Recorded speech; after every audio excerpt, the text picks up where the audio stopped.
Welkom kijkers van Ons TV. Vandaag zijn we hier bij de scholengemeenschap Wolfert van Borselen. Maatschappelijke stage, dat staat vandaag centraal. De eerste groep studenten die richting ons mooie eiland Curaçao gaan om een bijdrage te leveren. Ze zullen daar met verschillende organisaties samenwerken, verschillende activiteiten ondernemen om in ieder geval een mooi resultaat neer te zetten. Vandaag ben ik hier om met deze studenten in gesprek te gaan en ook met een docent die ze zal begeleiden, Jerry Apostel. Mevrouw Apostel, maatschappelijke stage, vertel er eens wat over, wat houdt het in? Maatschappelijke stage, zoals het ook in het Engels gezegd wordt, community and service, is dat wij ergens aan gaan werken en dat je daarvoor niet betaald krijgt. En dat is wat deze mooie kinderen ook zullen doen op Curaçao. Ik neem aan dat jullie daarvoor een samenwerking hebben gezocht met andere organisaties. Kan je daar wat voorbeelden van noemen? Ja, we hebben een aantal organisaties op Curaçao benaderd. En uiteindelijk gaan we met 3 instanties werken. We gaan met Probista werken, Scuchami en Totolika. Is er nog een school waar jullie bij terecht kunnen? Ja, wij hebben ook om met een uitwisselingskarakter aan te geven naast het maatschappelijke stage, hebben wij contact genomen met collega Alejandro Paulo, voorheen Peter Stuyvesant College. Heb ik contact opgenomen toen ik daar op vakantie was.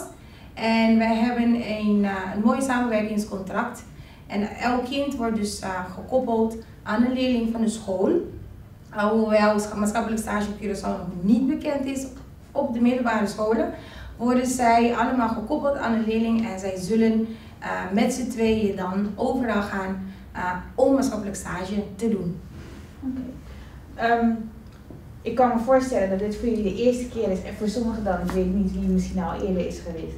Maar misschien is het wel leuk als je even kort zegt van wie je bent en waarom wil je maatschappelijke stage doen op Curaçao?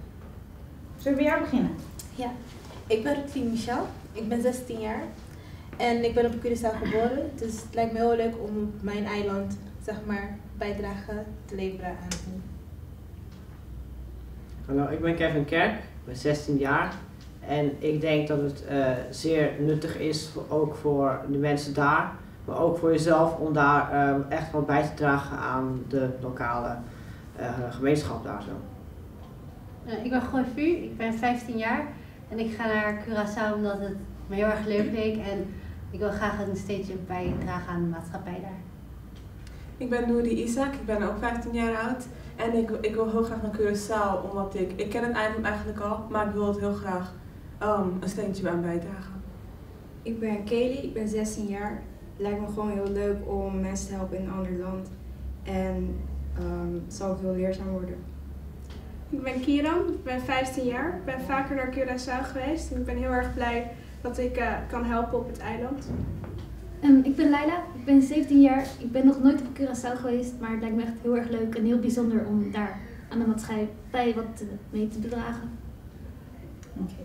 Ja, ik kan me voorstellen, hè, want Curaçao, vakantieland, zon, zee, strand, dat zijn vaak de dingen die we horen, hè, vooral voor het is gewoon een toeristische plek. Maar hebben jullie al een beetje een beeld of ideeën wat je kan gaan verwachten daar? Want je hebt natuurlijk wel gewoon met de lokale gemeenschap te maken. En we hebben niet voor niks dat soort projecten of organisaties waar jullie mee kunnen gaan samenwerken. Weet je een beetje wat die organisaties doen? Kun je daar wat over vertellen? Ik zal iets vertellen over Scuchami. Dat is een bedrijf, een organisatie die kinderen van 4 tot 18 helpt. En wij gaan daar de speelkamer inrichten voor hun, samen met hun, en een dagje daar kijken. En welke projecten hadden we nog meer? Scuchami? Probista. En daar heb je voornamelijk mensen die slecht zien of blind zijn. En wij gaan dan spullen inzamelen die hun kunnen helpen om hun leven makkelijker te maken en ze ook begeleiden. Oké. Was dat alles of vergeet ik er eentje? En er is ook nog Totolika. Dat is dan een organisatie die dan winkeltjes, giftshops en allemaal dat soort bedrijfjes dan zeg maar opricht. Waar dan gehandicapten eigenlijk daar kunnen werken. Die dus niet meer in de maatschappij daar echt wat kunnen doen. Maar die kunnen daar wel in van die speciale kleine bedrijfjes dan wil doen. En daar zorgt dus Totalica voor.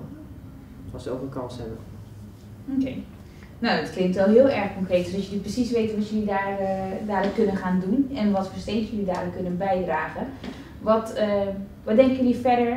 Als je denkt van, nou, ik ga naar Curaçao, wat moet je nog meer weten? Weet je wel wat een beetje van de taal? Ja, mijn moeder spreekt Antilliaans, dus ik kan het best wel goed verstaan. Alleen spreken, dat laat een beetje zitten. Dus als ze zeggen van, kom daarbij douche, dan weet je wat ze bedoelen? Ja, op je bom, hoe gaat het? Kijk, ze kunnen in ieder geval een beetje aan de slag. Ze kunnen zich verstaanbaar maken een beetje. Als ik nu denk van, jullie gaan in februari, gaan jullie daar naartoe, hè? En jullie zullen dan op dat moment, ook als je op het eiland aankomt, dan zullen jullie in ieder geval opgevangen worden. En gaan jullie inderdaad naar die organisaties toe om die maatschappelijke stage uit te voeren. Nou, dan zullen we uiteindelijk inderdaad even terugblikken met jullie van, nou, kijk wat er allemaal gebeurt en jullie dat allemaal doen. En dan op een gegeven moment, dan zijn die dagen voorbij. En dan komen jullie weer terug. Ik zou dan sowieso benieuwd zijn, hè? Nou, wat hebben jullie gedaan en hoe hebben jullie dat ervaren? Maar voordat je daar naartoe gaat, dan denk ik van, goh, je moet wel wat hebben om mee te nemen. Is er nog iets waarvan jullie zeggen van, nou, dat is waar we nog aan willen werken, dit is wat we nog nodig hebben? Ja, wij proberen bedrijven aan te sporen om ons te sponsoren. Want we hebben therapeutische spelmaterialen nodig om aan de organisaties in Curaçao te geven. Zodat we hun leven kunnen vergemakkelijken. Oké.